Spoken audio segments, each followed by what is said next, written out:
నమస్కారం అండి. SB news 9550కి స్వాగతం సుస్వాగతం. ఏ రోజు వార్త ఆ రోజు మనకు అప్డేట్ కావాలంటే ఎస్బీ న్యూస్ 9550 ఛానల్ను మీరు సబ్స్క్రైబ్ చేసుకుంటే ప్రతిరోజు వార్త మీకు అప్డేట్గా ఉంటుంది. హృదయపూర్వక నమస్కారాలు తెలియజేసుకుంటూ ముఖ్యంగా ఈ పత్రికా సమావేశం ముఖ్య ఉద్దేశం ఏమంటే కడప నగరపాలక సంస్థ యొక్క ఆర్థిక పరిస్థితి చాలా తీవ్రమైన ఆర్థిక సంక్షోభంలో ఉండడం, అలాగే ప్రభుత్వం నుంచి రావాల్సినటువంటి నిధులు సక్రమంగా గత కొద్ది రోజులుగా విడుదల కాకపోవడం వల్ల కార్పొరేషన్ నిత్యావసరాలు అలాగే మన ప్రజలకు అవసరమైన మౌలిక సదుపాయాలు కల్పించడంలో చాలా ఇబ్బందులు పడుతుందని గతంలోనే మేము జనరల్ బాడీ మీటింగ్ జరిగినప్పుడు ఏదైతే ఈ స్టాంప్ డ్యూటీకి సంబంధించిన దాదాపుగా 54 కోట్ల రూపాయలు బకాయిలు, అలాగే అమృత్ స్కీమ్కి సంబంధించి దాదాపుగా 17 కోట్ల రూపాయల అమౌంట్ విత్హెల్డ్లో ఉండి అది రియంబర్స్ కాక అమృత్ స్కీమ్ ఇప్పుడు ప్రశ్నార్థకంగా మారిన పరిస్థితి ఉంది. అంతేకాకుండా మన కార్పొరేషన్కి సంబంధించిన మిటేషన్కి సంబంధించిన డబ్బులు అయితేనేమి, అలాగే ఈ బిల్డింగ్ అప్లికేషన్ ఫీజెస్, అలాగే బీపీఎస్ ఎల్ఆర్ఎస్కి సంబంధించిన డబ్బులు కూడా రియంబర్స్ కాని పరిస్థితిలో ఉన్నాం. వీటన్నిటి ఒక ఎత్తు అయితే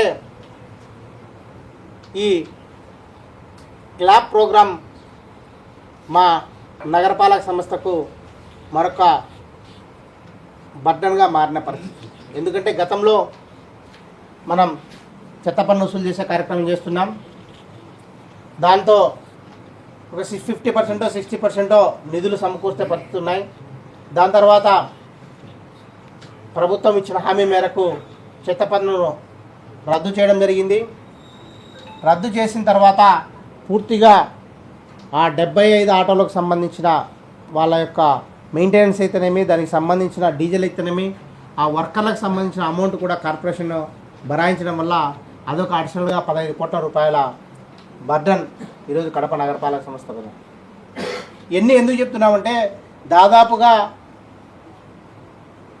ఈ నిన్నటికి అకౌంట్ సెక్షన్లో మనం అడిగితే ఏవైతే ప్రజలకు నిత్యం అవసరమైనటువంటి త్రాగునీటి, అలాగే కాలువల నిర్వహణ అయితేనేమి, అలాగే స్ట్రీట్ లైట్కి సంబంధించిన పనులు చేసినటువంటి బిల్లులు దాదాపుగా సాధారణ నిధులు చెల్లించాల్సినవి 5 కోట్ల రూపాయలు ఇప్పటికి పెండింగ్లో ఉన్నాయి. అదే ఇప్పుడు అంటే వర్క్ కంప్లీట్ అయ్యి అకౌంట్ సెక్షన్లో ఉన్నాయి. దాదాపుగా ఇది ఒక సంవత్సరం నుంచి పెండింగ్లో ఉండడం జరిగింది. దాంతోపాటు ఇంకా 8 కోట్ల రూపాయలు పనులు జరగడం జరుగుతుంది. అంతేకాకుండా ఇంకొక 11 కోట్ల రూపాయలు టెండర్స్ కూడా పూర్తి చేసుకొని దాదాపుగా 4-5 నెలల నుంచి అవుతున్నా కూడా కాంట్రాక్టర్లు ముందుకు రాని పరిస్థితి. ఎందుకంటే సాధారణ నిధులతో పనులు చేస్తే మనకు బిల్లులు రావు అన్న ఉద్దేశంతో కాంట్రాక్టర్లు కూడా ముందుకు రాని పరిస్థితి. అవి టెండర్లు కొన్ని పిలిస్తే 4 కాళ్ళు 5 కాళ్ళు 6 కాల్స్ కూడా పిలిచినా ఎవరు రాని పరిస్థితి. ఎందుకంటే నిత్యం ప్రజలకు అవసరమైన ఎసెన్షియల్ పెట్టినా కూడా ఎవరు కాంట్రాక్టర్ పనిచేయని పరిస్థితిలో ఈరోజు కడప నగరపాలక సంస్థ ఉంది. వీటన్నిటికి కారణం ఏదంటే ప్రభుత్వం ఏదైతే నిధులు మనకు హక్కుగా రావాల్సిన నిధులు రాకపోవడము, అలాగే కార్పొరేషన్ మీద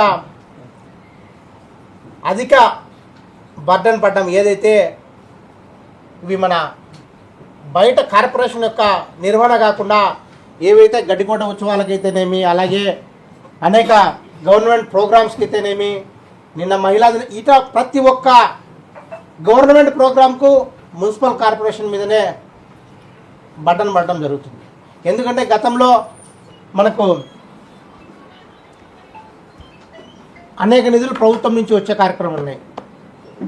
ఏవైతే డిఎంఎఫ్ అయితేనేమి వీటన్నీ కూడా ఇప్పుడు రాకపోవడం వల్ల ప్రభుత్వం చేసే కార్యక్రమాలకు కూడా మున్సిపల్ కార్పొరేషన్ నిధులు కేటాయించాల్సిన అవసరం వస్తుంది.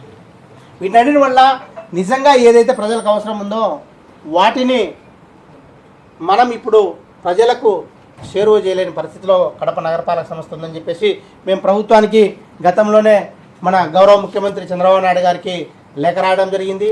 అలాగే మన మినిస్టర్ నారాయణ గారికి అయితేనేమి, అలాగే సిడిఎంఏ గారికి అయితేనేమి, అలాగే ప్రతి ఒక్కరి దృష్టికి కూడా ఈ పరిస్థితి తీసుకొని గత 3 నెలల నుంచి తీసుకోవడం జరుగుతుంది.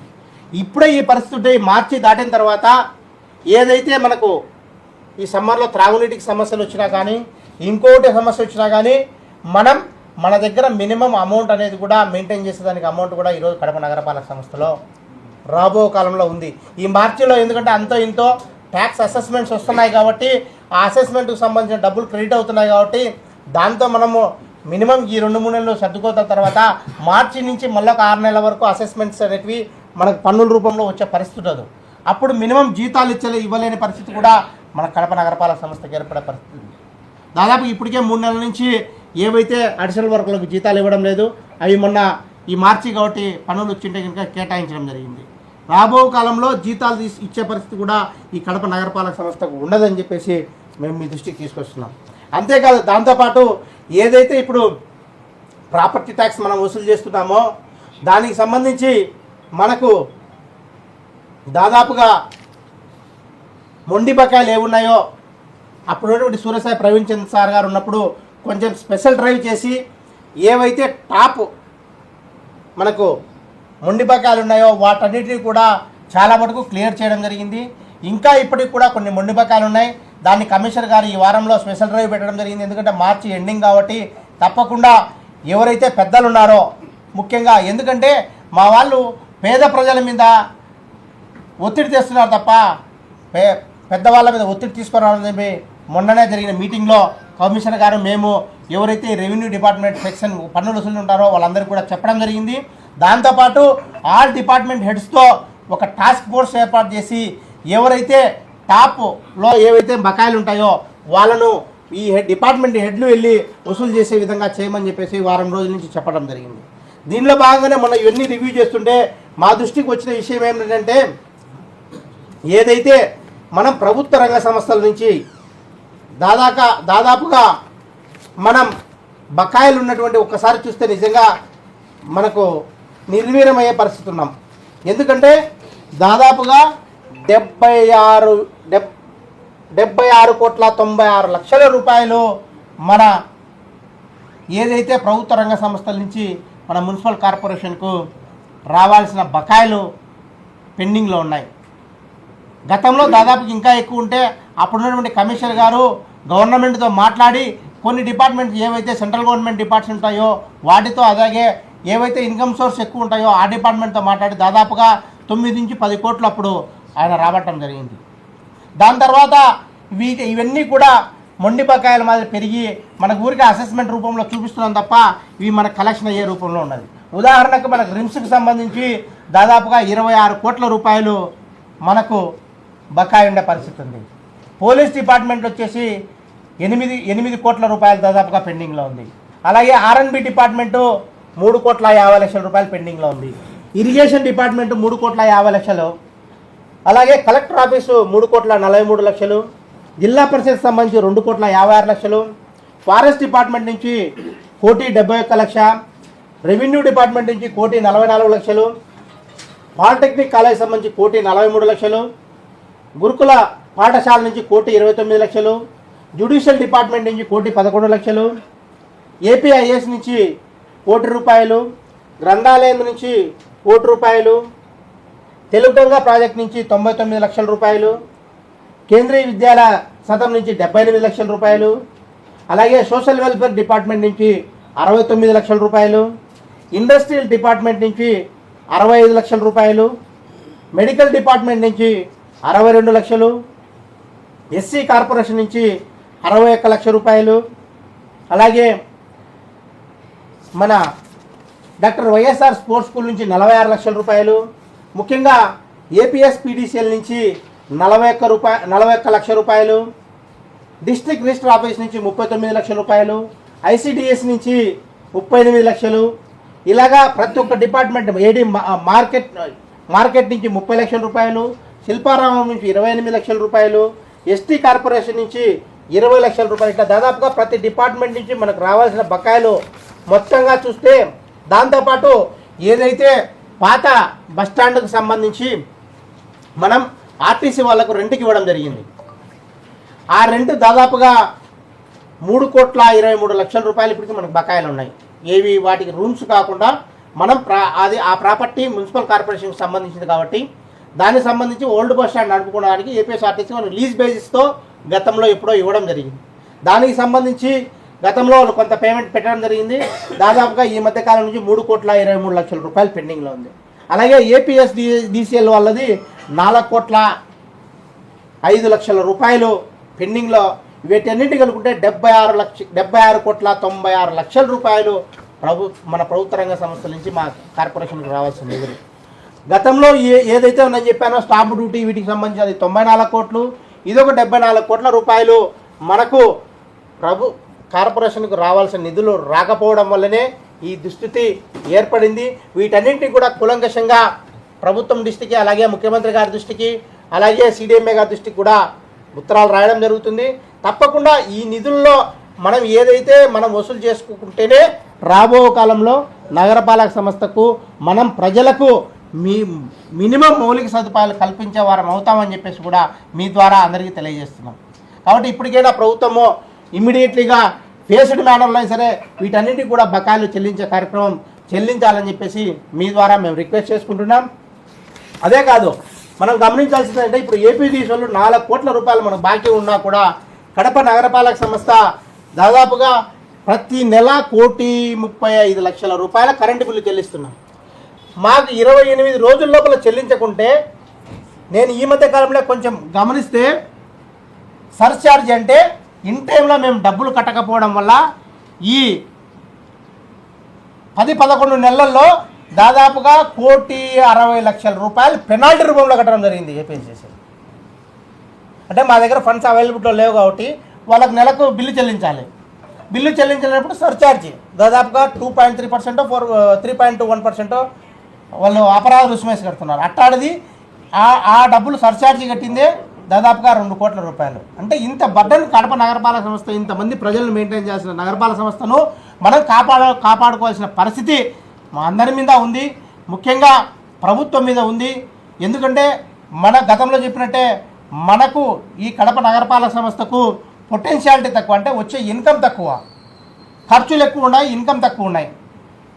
బేసిక్గా ఎందుకంటే మనము ఈ త్రాగునీటికి సంబంధించి దాదాపుగా డబుల్ పంపింగ్ సిస్టమ్ పెట్టడం వల్ల మిగిలిన అన్ని కార్పొరేషన్లో సింగిల్ పంపింగ్ సిస్టంతో వాటర్ మనకు చేరువవుతాయి. కానీ మన నగరపాలక సంస్థలో మనకున్న సోర్స్ లింగంపల్లి నుంచి లోయర్ ట్యాంక్ బండ్కు బండి కనుమకు, లోయర్ బండి కనుమ నుంచి అప్పర్ బండి కనుమకు అంటే 2 సార్లు లిఫ్ట్ చేయాల్సిన అవసరం ఉంది. దీంతోనే మన కరెంటు బిల్లు, ఈ వాటర్ మెయింటెనెన్స్ ఛార్జెస్ ఎక్కువ వస్తున్నాయి అని చెప్పి గతంలో కూడా గుర్తించడం జరిగింది. కాబట్టి మేము ప్రభుత్వాన్ని ఒకటే నివేదిస్తున్నాం, ఇమీడియట్లీగా ఏవైతే మన హక్కుగా రావాల్సినటువంటి స్టాంపు డ్యూటీ, అలాగే మ్యూటేషన్ ఫీజులు, బీపీఎస్ ఎల్ఆర్ఎస్కి సంబంధించిన డబ్బులు, అలాగే మన బిల్డింగ్ అప్లికేషన్కి సంబంధించిన ఆ డబ్బులు కూడా ఇమీడియట్లీగా విడుదల చేయాలి.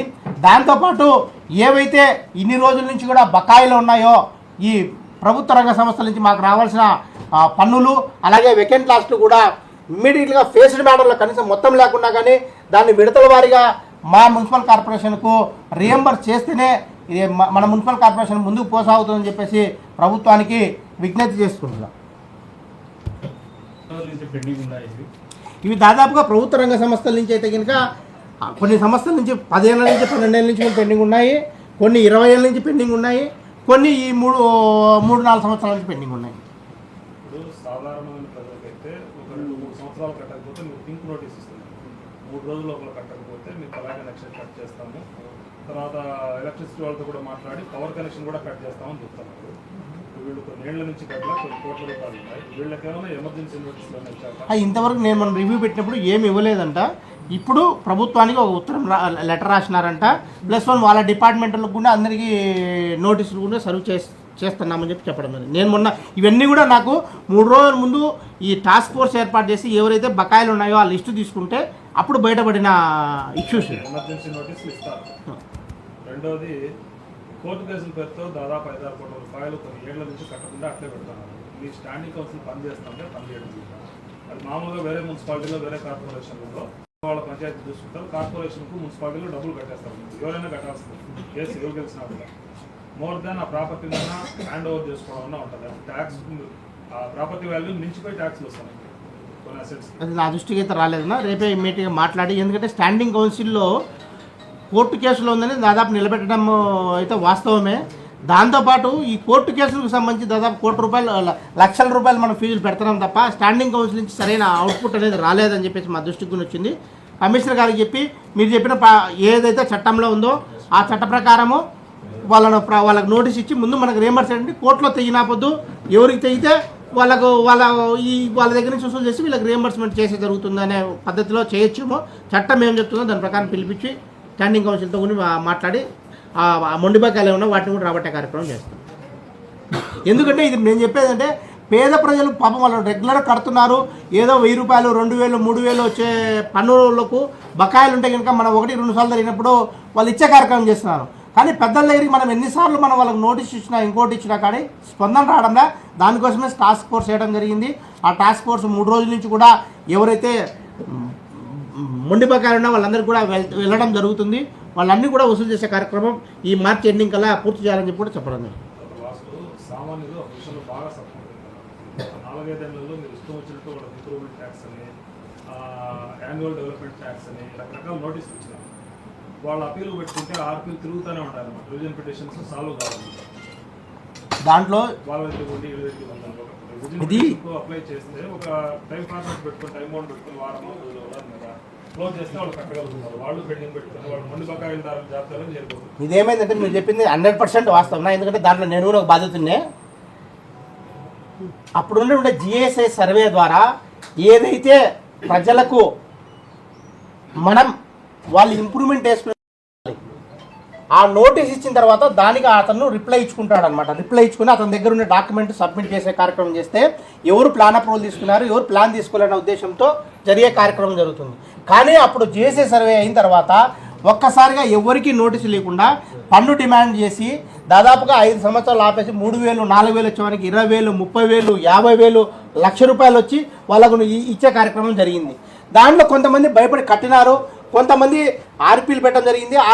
ఆర్పీ పెట్టినప్పుడు ఏదైతే వాడు ఇండ్లు ప్లాన్ తీసుకోకుండా ఎప్పుడో 90లోనో 95లోనో ఇండ్లు కట్టుకునేటాడు, దానిపైన ఒక చిన్న పోర్షన్ కట్టుకున్నా కానీ దాని మొత్తానికి కూడా పెన్ వేసాం. వీళ్ళు పెనాల్టీ సహా పెన్ వేయడం జరిగింది.